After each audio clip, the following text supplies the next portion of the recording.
Okay, here is a very brief tutorial on using Audacity to mix sound clips together. Okay, so I've started up Audacity and I'm going to import my first file.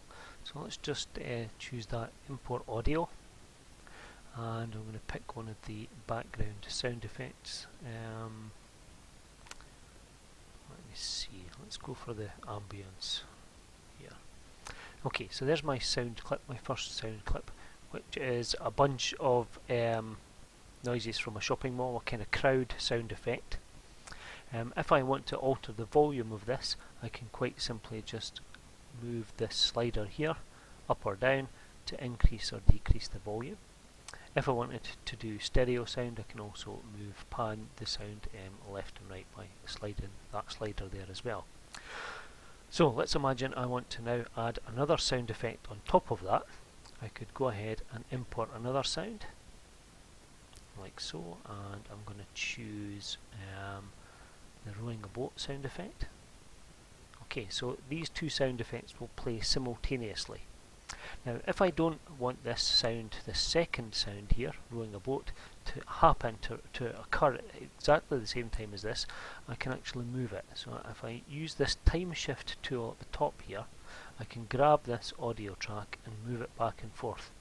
Okay, so sort of to position it in time, so that it will play through this first track at the top first of all, and then move on to play in this second track.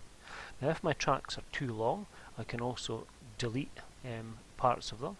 So let's choose this tool here, the selection tool, and I can select just that little area there, and then press delete on my keyboard, and it will happily remove it.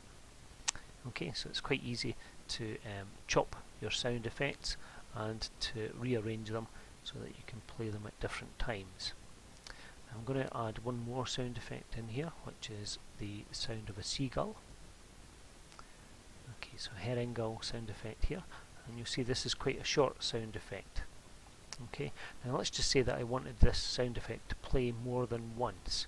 What I could do is just select the sound like so and copy it, edit and copy, and then place my pointer using the selection tool where I want the sound to play again. Okay, along the timeline there. Okay, and then I can paste that, and you'll see it pastes a copy of that sound. Okay, so that's a very quick tutorial on editing with Audacity. When it comes to creating your final sound effect, you want to export it. Choose File and Export, and in here you'll get the option to save as a number of different formats. Now by default, Audacity cannot use MP3 files. You need to actually get a little plugin for Audacity to do that, but you'll find some information on Audacity's website on how to do that. Okay, so you choose your file type, give it a name. I'll just rename this to Docs Sounds, like so, and there are a number of options in here for the MP3 settings. You probably want to set the quality to at least 128 kilobits per second. If file space is a problem for you, you can drop that down, but the quality will suffer. Okay, once you've chosen that, hit save and it will export your file, as long as you've got that little MP3 plugin for Audacity.